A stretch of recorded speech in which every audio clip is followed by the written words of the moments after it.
ہو جائے گا.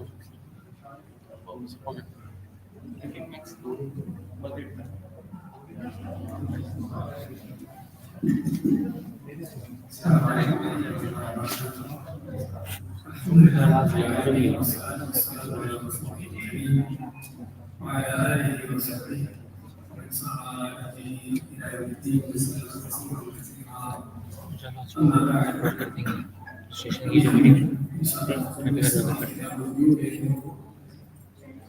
کتاب ویو میں ہم نے صاحب کا مقامات میں حوالہ کا پڑھا تھا. حوالہ کیا ہوتا ہے اور اس کا شریک حکم کیا ہے. اس کے بعد آج انشاءاللہ ہم وکالہ پڑھتے ہیں. وکالت کیا ہے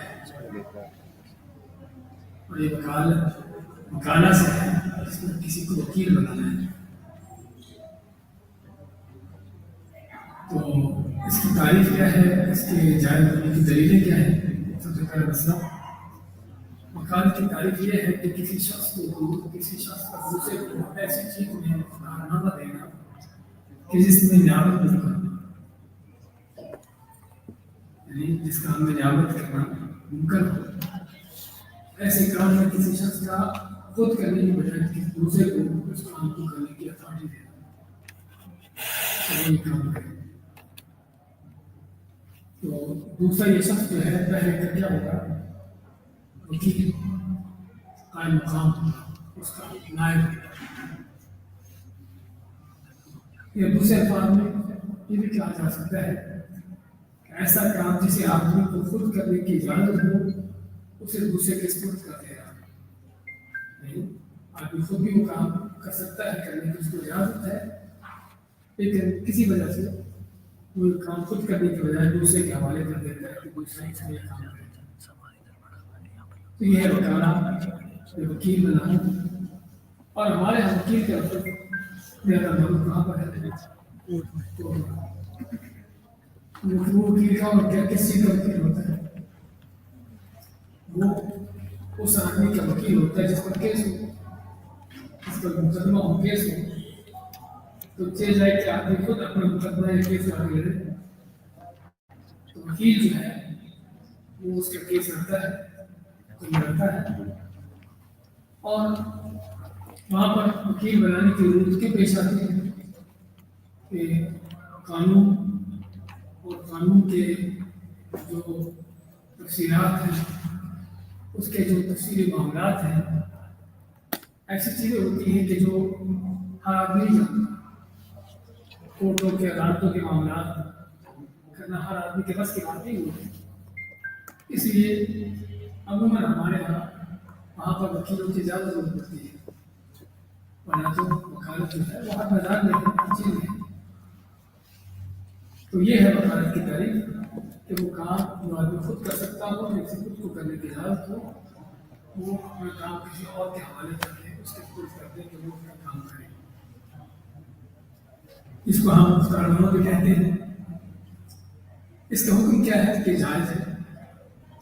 اس کی جائز ہونے کی دلیل اصحاب کہف سورۃ کہف میں اللہ کیا فرماتا ہے کہ اصحاب کہف جب سو کے اٹھتے ہیں, ان کو بھوک لگی ہوتی ہے, کھانے کی ضرورت پیش آتی ہے, تو کیا کہتے ہیں فَبَعَثُوا أَحَدَكُمْ بِوَرِقِكُمْ هَٰذِهِ إِلَى الْمَدِينَةِ.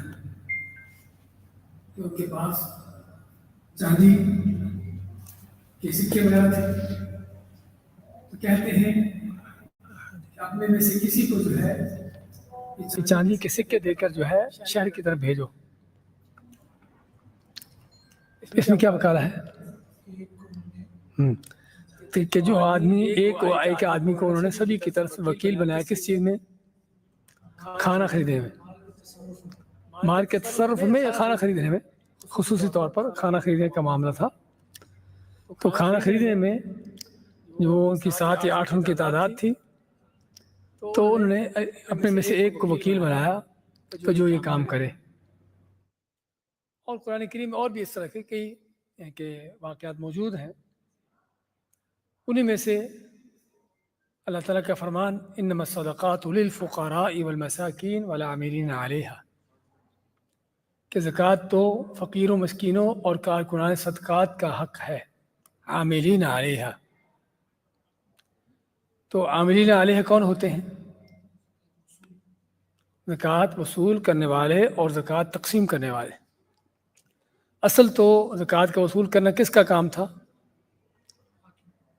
نہیں، اصل زکوٰۃ کون لیتا ہے؟ فقیر، مسکین۔ فقیر، مسکین یا زکوٰۃ کے مستحقین ہیں جو اصل زکوٰۃ وہ وصول کرتے ہیں، سمجھے نا؟ تو عامل زکوٰۃ کیا ہے؟ ان کی طرف سے وکیل ہے۔ کن کی طرف سے وکیل ہے؟ فقیروں، مسکینوں کی طرف سے یا مستحقین زکوٰۃ کی طرف سے وہ وکیل ہوتا ہے کہ وہ جا کر زکوٰۃ وصول کرے، زکوٰۃ لے کر آئے، اور پھر اس زکوٰۃ کو جو ہے حاکم اپنے پاس لیتا ہے اور پھر اس کو لوگوں پر تقسیم کرتا ہے ان کی ضرورت کے مطابق۔ تو اس میں بھی وکالت کا معنی واضح ہے، وکالت کا انداز واضح ہے کہ عاملین علیہ یعنی زکوٰۃ وصول کرنے والے کون ہیں؟ وہ مسکین کی طرف سے یا فقیر کی طرف سے وہ کیا ہیں؟ وکیل ہیں۔ اب بھی ہیں کو وکیل مسکینوں فقیروں کی طرف سے کون ہے وکیل؟ ہاں، جمعیات خیریہ جو ہیں یہ وکیل ہوتی ہیں کن کی طرف سے؟ مسکینوں اور فقیروں کی طرف سے، کہ وہ زکوٰۃ وصول کریں جن کے پاس زکوٰۃ ہے، اور زکوٰۃ کو لے کر پھر آگے مسکینوں فقیروں تک پہنچائیں۔ تو یہ ان کی طرف سے وکیل ہوتے ہیں۔ اسی طرح سیدنا جابر رضی اللہ عنہ کی روایت ہے کہ میں نے خیبر جانے کا ارادہ کیا تو نبی صلی اللہ علیہ وسلم نے فرمایا اذا آتیت وکیلی فخذ منہ 15 وسقا، کہ تم خیبر جاتے ہو، وہاں پر میرا وکیل ہے، آپ صلی اللہ علیہ وسلم کی طرف سے وکیل آپ نے مقرر کیا ہوا تھا، اب آتے کہ وہاں پر جاتے ہو تو میری طرف سے جو وکیل ہے اس سے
ساٹھ سا کا وسق ہوتا ہے، ہمیں 60 سا کا ایک وسق ہوتا ہے، تو یہ ہے وسق۔ ہاں جی جی جی، تو یہ وسق ہے، تو آپ مانتے ہیں کہ اس کے میں وکیل کے پاس جاؤ تو اس سے 15 وسق جو ہے وہ وصول کر لینا۔ اسی طرح عروہ بن جاد کی حدیث ذکر کی گئی ہے، فرماتے ہیں کہ نبی صلی اللہ علیہ وسلم کے پاس کہیں سے مال آیا تو آپ صلی اللہ علیہ وسلم مجھے ایک دینار دیا اور کہا یا عروہ ایت الجلب فاشتری لنا شاطن، کیا عروہ ان کا نام ہے صحابی کا، میں کہ تجارتی قافلے کے پاس جاؤ اور ہمارے لیے ایک بکری خرید لاؤ۔ یعنی تجارتی قافلہ آیا مدینہ میں، جلب کیا ہوتا ہے کہ وہ لوگ جو باہر سے سامان لے کر شہر میں آتے ہیں، باہر سے سامان لے کر شہر میں آتے ہیں، اور سامان کسی طرح کا بھی ہو، کہ چاہے وہ مویشی ہوں، کوئی اناج ہو، اور کوئی اس طرح کے جو سامان ہوتے ہیں، تو یہ قافلہ جو سامان لے کے آیا تھا، آپ عروہ کو مانتے ہیں کہ جاؤ اس قافلے کے پاس تو اور وہاں سے جو ہے ہمارے لیے ایک بکری خرید کر لاؤ۔ تو آپ نے کیا کیا؟ اس میں کیا وکالت ہے؟ عروہ کو آپ نے اپنا وکیل بنایا، عروہ بن الجعد کو آپ نے اپنا وکیل بنایا کس چیز میں؟ بکری خریدنے میں، کہ چاہے جائے کہ آپ خود بکری خریدیں، تو آپ نے اس کو وکیل بنایا کہ ان کی طرف سے جا کے بکری خریدیں۔ اور بھی بہت سی دلیلیں ہیں۔ مجموعی لحاظ سے مسلمانوں کا وکالہ پر اتفاق ہے۔ مجموعی کے معنی اجمالی طور پر ممکن ہے کہ اکا دکا مسائل میں کوئی اختلافات پائے جاتے ہیں، لیکن اجمالی طور پر، مجموعی طور پر اس مسئلے میں علماء کا اتفاق ہے، کیونکہ اس کی ضرورت ہے، اور ہر انسان، ہر شخص کے لیے ممکن نہیں کہ اپنی ضرورت کے تمام کام خود نپٹائے، سمجھے نا؟ کہ آپ کے لیے ممکن ہے کہ آپ اپنے کام سارے کام خود کریں، ممکن نہیں ہے۔ آپ کو پہننے کے لیے توپ کی ضرورت ہے، آپ خود سیئیں گے؟ ہاں، درزی سے سلائیں گے؟ تو درزی کو کیا کیا آپ نے؟ اپنا وکیل بنایا اس کپڑے کو تیار کرنے میں۔ گھر بنانے کی ضرورت ہے، خود بناتے ہیں۔ تو کہنے کا مقصد انسان کو دوسروں کی ضرورت ہے چیزوں کو کرنے میں، تو انسان کے اس میں ضرورت ہوتی ہے، اس لیے وکالت یہ انسانی ضرورت ہے۔ اور اسلام کی جو خوبیاں ہیں اس میں یہ ہے کہ ہر وہ چیز جس کی لوگوں کو ضرورت ہو اس کی ان کو اجازت دی ہے۔ مزید یہ بھی کہ ہر آدمی کو ہر کام کی مہارت اور تجربہ بھی نہیں ہوتا۔ خود توپ سینے بیٹھیں گے تو کیا کریں گے؟ ہاں جی، تو اس لیے کہتے ہیں آت الخباز الخبز ولو اکل نصفہ، کیا کرو کہ روٹی بنوانا ہو تو خباز کو دو، روٹی بنانے والے کو دو، چاہے وہ آدھی لے بھی لے، لیکن جو بنا کے دے گا وہ تو صحیح طریقے کے بنا کے دے گا نا۔ ہاں، خود بنانے بیٹھو گے تو ساری مکے جلا دو، کچھ بھی کھانے کے قابل نہ رہے۔ جبکہ دوسرا اس سے بہتر انداز سے اسے کر سکتا ہے، تو یہ ضرورت ہے جو اس کے جواز کی متقاضی ہے، یعنی یہ ضرورت اس بات کی دلیل ہے کہ یہ جائز ہونا چاہیے۔ متقاضی ہونے کا معنی کس بات کا تقاضا کرتی ہے کہ وکالت جائز ہونی چاہیے۔ دوسرا مسئلہ، وکالت کی شرطیں کیا ہیں؟ وکالت کی کیا شرطیں ہیں، اس کے متعلقہ احکامات کیا ہیں؟ پہلی بات، وکیل یعنی ایجنٹ اور موکل یعنی کلائنٹ، وکیل بنانے والے کے لیے ضروری ہے کہ انہیں تصرف کرنے کی اجازت ہو۔ وکیل اور موکل دونوں وہ شخص ہوں کہ جنہیں تصرف کرنے کی اجازت ہو۔ ہم یہ کتابوں میں بار بار پڑھ رہے ہیں، تصرف کرنے کی اجازت کا معنی کیا ہے؟ کیا مالی معاملات میں ان کو شرعی طور پر معاملات کرنے کی اجازت ہو، اور وہ کون ہے؟ کہ جو بالغ عاقل سمجھدار ہوں۔ بالغ عاقل سمجھدار، یہ 3 شرطیں ہیں۔ مسلمان ہونا شرط ہے اس میں؟ کوئی شرط نہیں ہے؟ کیوں شرط نہیں ہے؟ ہاں، اس کا تعلق عبادت سے نہیں ہے۔ ہاں، عبادت کی بات آتی ہے، نماز، روزہ، حج، زکوٰۃ، اس میں اسلام شرط ہوتا ہے، سمجھے نا؟ لیکن یہ چونکہ عبادت سے متعلق نہیں ہے، اس لیے یہاں پر اسلام شرط نہیں ہے۔ اس میں شرط ہے بالغ ہونا، عاقل ہونا، سمجھدار ہونا۔ تو کیا ہر بالغ عاقل نہیں ہوتا؟ کیا خیال ہے؟ ہر بالغ عاقل نہیں ہوتا، عقل مند ہوتا بالغ؟ ہاں، بعض کا مجنون بھی ہوتے ہیں، پاگل بھی ہوتے ہیں، چاہے بالغ ہوں۔ یعنی 50 سال کا آدمی مجنون، پاگل ہے بیچارہ، ہے وہ بالغ۔ اور سمجھدار ہونے کی شرط کیا ہے؟ عاقل سمجھدار ہوتا ہے۔ یہاں پر سمجھداری کی جب بات آتی ہے تو مالی معاملات میں اس کا سمجھدار ہونا۔ ایک طالب علم ہے، ماشاءاللہ کتابیں بڑی یاد کر لیتا ہے شروع سے آخر تک، اسے جتنا مرضی یاد کروا لو، جو سے مسئلہ پوچھ لو، لیکن کوئی 2 روپے کی چیز خریدنے جائے تو وہ کہنے وہ نہ خرید سکے، اس کو نہیں سمجھ بوجھ کہ یہ کام کیسے کرنا ہے۔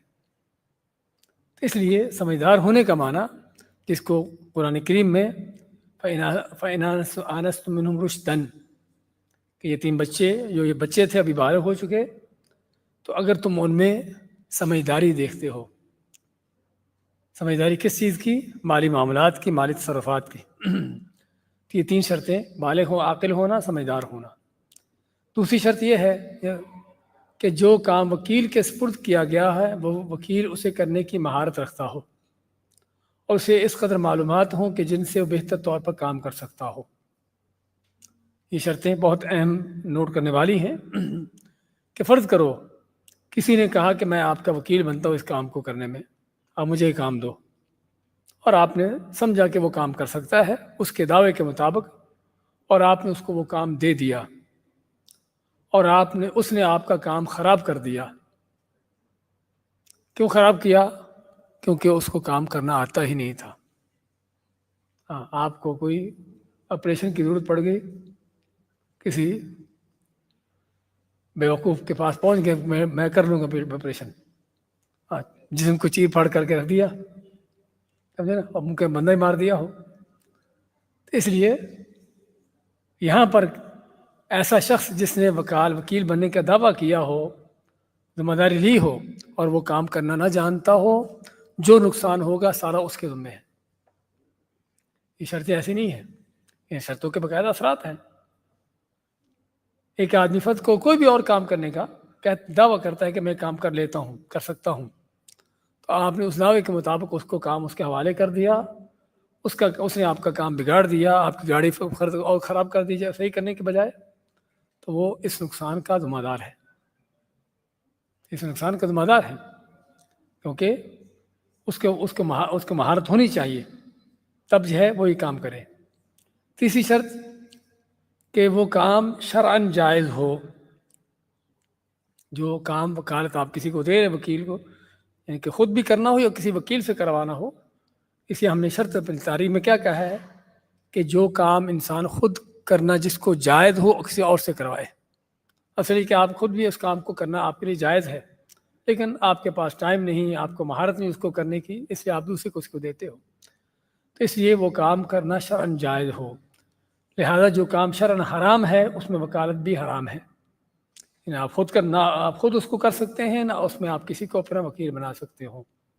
مثلا قتل کرنا کسی کو ناحق طور پر، ایک ہے وہ قتل جو قصاص ہے، ایک ہے ناحق طور پر کسی کو قتل کرنا. اب آپ کی کسی کے ساتھ دشمنی ہے، آپ کسی کو پیسے دو یا کوئی آپ کو آفر کرے کہ میں فلاں کو قتل کرنا ہو، اتنا مال دے دو، کیا خیال ہے؟ وہ آپ کا وکیل بن گیا، جائز ہے کیا؟ ناجائز ہے، سمجھے نا.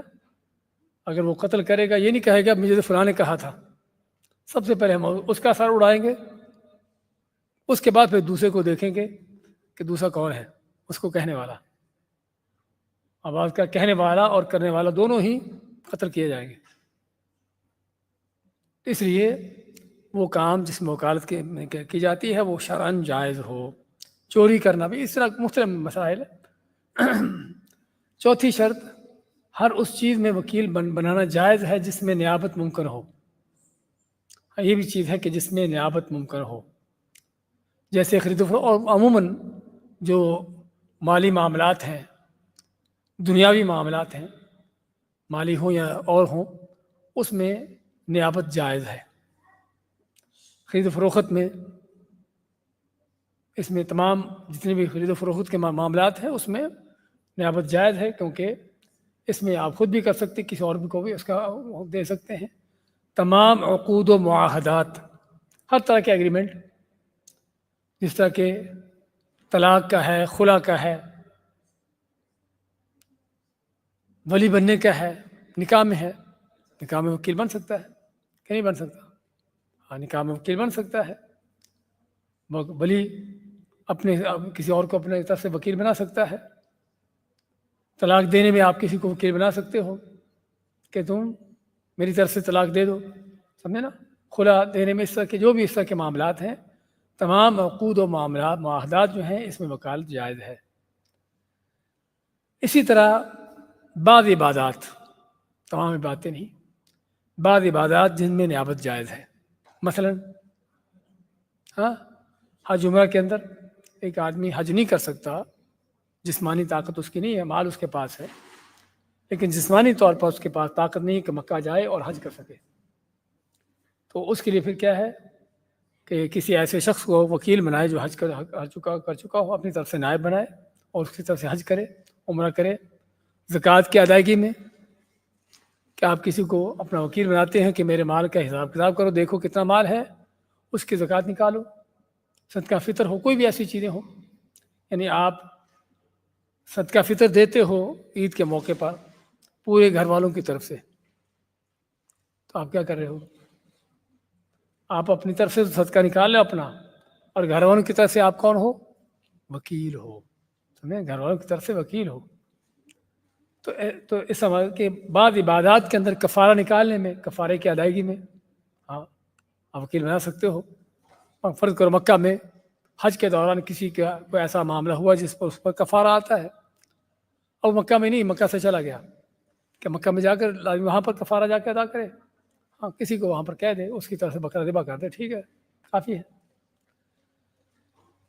لیکن وہ حقوق، پانچویں چیز آپ کے سامنے، کہ وہ حقوق اللہ یا وہ عبادات جس میں وکیل بنانا جائز نہیں ہے اور اس میں نیابت بھی صحیح نہیں ہے، نماز میں، طہارت میں، اس طرح کی چیزوں میں کوئی کسی کی طرف سے نماز نہیں پڑھ سکتا، کوئی کسی کی طرف سے وضو نہیں کر سکتا، اور دوسرے الفاظ میں عموماً جو بدنی عبادات ہیں اس میں وکالت نہیں ہے، جو محض بدنی عبادات ہیں، جس طرح نماز، طہارت، ایسی چیزیں، حتیٰ کہ روزہ بھی صرف اس وقت ہے کہ جب آدمی فوت ہو گیا کہ جس پر روزے تھے تو پھر اس کے ورثاء اس کی طرف سے روزے رکھ سکتے ہیں، ورنہ آدمی زندہ ہے، موجود ہے، چاہے وہ روزہ رکھنے سے عاجز ہے، کسی اور کو روزہ رکھوائے گا؟ ہمارے ہاں بعض جاہلوں کے ہاں کیا مفہوم بنا ہوا ہے کہ جو روزہ نہیں رکھتا کسی کو روزہ رکھوائے، وہ جو کفارہ ہے نا، کفارے کا، اس کو سمجھتے ہیں کہ کسی کو کھانا کھلانا ہے تاکہ وہ آپ کی طرف سے روزہ رکھے۔ عجیب بات ہے۔ اس لیے بدنی، جو محض بدنی عبادات ہیں اس میں وکالت نہیں ہوتی، چھٹی چیز، وکیل کو ان کاموں میں تصرف کا حق حاصل ہے کہ جس میں موکل کی اجازت کی ضرورت ہو۔ موکل جو وکیل بنانے والا ہے اس میں اس کی اجازت کی ضرورت ہو، تو وکیل کو ان کاموں کو بغیر موکل کی اجازت کے ہی وہ کام کر سکتا ہے، کیونکہ وکیل بنانے کا معنی ہی یہ ہے کہ میں نے فرض کرو آپ کو وکیل بنایا کسی کام میں، یعنی آپ کو وکیل بنایا کوئی چیز خریدنے میں، اب اس چیز کا سودا کرنا، اس چیز کو ان کے اپنے کنٹرول میں لینا، اس چیز کا سودا کرتے ہوئے اس میں اتار چڑھاؤ کرنا، سمجھے نا، یہ سارے کام اس میں اسی ضمن آتے ہیں۔ اب آپ یہ نہیں کہ ایک ایک چیز میں وہی پوچھیں بھئی میں یہ کام کر لوں، یہ کام کر لوں، نہیں، آپ کو جب میں وکیل بنا دیا اس کا سودا کرنے میں، چیز خریدنے میں، تو اس میں جو بھی معاملات سودا کرنے میں ہوئے آپ سبھی اس میں وکیل ہیں، سبھی ان چیزوں میں وکیل ہیں، سمجھے نا۔ تو وکیل کو ان کاموں میں تصرف کا حق حاصل ہے جن میں موکل کی اجازت کی ضرورت ہو یا جو لوگوں کے ہاں معروف ہو، بشرطے کہ اس تصرف کی وجہ سے موکل کو نقصان نہ ہو۔ موکل کو، جس نے وکیل بنایا ہے، موکل سے مراد جس نے وکیل بنایا ہے، اس کو نقصان نہ ہو، یعنی وکیل اپنی طرف سے کوئی ایسا معاملہ کرتا ہے کہ جس میں ممکن ہے موکل جو ہے، موکل جس وکیل بنانے والا، اس کو وہ کام پسند نہ ہو، تو پھر وکیل کے لیے اجازت نہیں کہ وہ کام کرے۔ لیکن اگر وکیل کو پتہ ہے کہ یہ کام موکل کو، یعنی کہ موکل اس پر راضی ہے، وکیل بنانے والا اس پر راضی ہے، اصل مالک جو اس پر راضی ہے، تو وکیل بغیر اس کی اجازت کے ہی کوئی کام کر سکتا ہے۔ اس کو کہتے ہیں تصرف فضولی۔